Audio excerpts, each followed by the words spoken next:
ಕ್ಷಣ ಮಾತ್ರದ ಅಜಾಗರೂಕತೆ, ಲಿಫ್ಟ್ ಬಾಗಿಲಿನಲ್ಲಿ ಮಗುವಿನ ಕೈ ಸಿಲುಕಿ ಆತಂಕ. ದೃಶ್ಯಾವಳಿ. ಅಪಾರ್ಟ್ಮೆಂಟ್ ಒಂದರ ಲಿಫ್ಟ್ನಲ್ಲಿ ಮಕ್ಕಳನ್ನು ಕರೆದುಕೊಂಡು ಹೋಗುವಾಗ ತುಂಬಾ ಜಾಗೃತೆಯಾಗಿರಬೇಕು. ಲಿಫ್ಟ್ನಿಂದ ಹೊರಬರಬೇಕು ಎನ್ನುವಾಗ ಅಜ್ಜಿಯ ಕೈಲಿದ್ದ ಮಗುವಿನ ಕೈ ಲಿಫ್ಟ್ ಬಾಗಿಲಲ್ಲಿ ಸಿಲುಕಿ ಒದ್ದಾಡಿರುವ ಘಟನೆ ಪುಣೆಯಲ್ಲಿ ನಡೆದಿದೆ. ತಾಯಿ ಮತ್ತು ಅಜ್ಜಿ ಇಬ್ಬರು ಮಕ್ಕಳನ್ನು ಎತ್ತಿಕೊಂಡು ಲಿಫ್ಟ್ ಹತ್ತಿದ್ದಾರೆ. ಇನ್ನೇನು ಇಳಿಯಬೇಕು ಎನ್ನುವಷ್ಟರಲ್ಲಿ ಮಗುವಿನ ಕೈ ಲಿಫ್ಟ್ ಬಾಗಿಲೊಳಗೆ ಸಿಲುಕಿದೆ. ಲಿಫ್ಟ್ನಲ್ಲಿದ್ದವರು ಹರಸಾಹಸ ಪಟ್ಟು ಅಂತೂ ಮಗುವನ್ನು ರಕ್ಷಿಸುವಲ್ಲಿ ಯಶಸ್ವಿಯಾಗಿದ್ದಾರೆ. ಕೆಲವು ದಿನಗಳ ಹಿಂದೆ ಇಂಥದ್ದೇ ಘಟನೆ ನಡೆದಿತ್ತು. ವ್ಯಕ್ತಿಯೊಬ್ಬರು ಇನ್ನೇನು ಲಿಫ್ಟ್ ಇಳಿಯಬೇಕು ಎನ್ನುವಷ್ಟರಲ್ಲಿ ಬಾಗಿಲು ತೆಗೆದಾಕ್ಷಣ ಲಿಫ್ಟ್ ಕೆಳಗೆ ಹೋಗಿತ್ತು. ವ್ಯಕ್ತಿ ನೇರವಾಗಿ ಕೆಳಗೆ ಬಿದ್ದಿದ್ದರು. ಪುಣೆಯ ಅಪಾರ್ಟ್ಮೆಂಟ್ ಒಂದರಲ್ಲಿ ಲಿಫ್ಟ್ ಒಳಗೆ ತಾಯಿ ಮತ್ತು ಮಗು ಪ್ರವೇಶಿಸುವ ದೃಶ್ಯ. ಮಗು ಕುತೂಹಲದಿಂದ ಆಚೀಚೆ ನೋಡುತ್ತಿರುವುದು.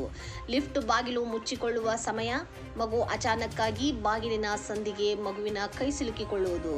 ತಾಯಿ ಗಾಬರಿಯಿಂದ ಮಗುವನ್ನು ಎಳೆಯಲು ಪ್ರಯತ್ನಿಸುವುದು ಮತ್ತು ಲಿಫ್ಟ್ ಬಟನ್ ಒತ್ತಲು ಪರದಾಡುವುದು. ಹೆತ್ತವರೇ, ಸ್ವಲ್ಪ ಇತ್ತ ಗಮನ ಹರಿಸಿ.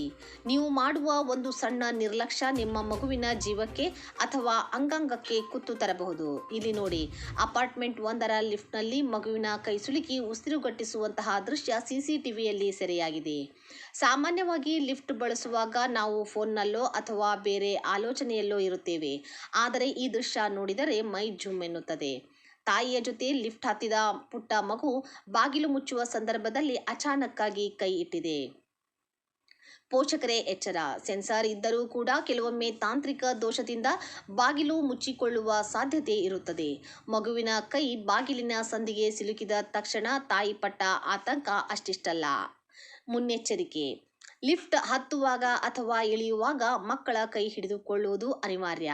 ಬಾಗಿಲಿನಿಂದ ಮಕ್ಕಳನ್ನು ದೂರ ನಿಲ್ಲಿಸುವುದು ಮತ್ತು ಲಿಫ್ಟ್ ಬಟನ್ಗಳ ಜೊತೆ ಆಟವಾಡಲು ಬಿಡದಿರುವುದು ಸುರಕ್ಷತೆಯ ದೃಷ್ಟಿಯಿಂದ ಬಹಳ ಮುಖ್ಯವಾಗಿದೆ.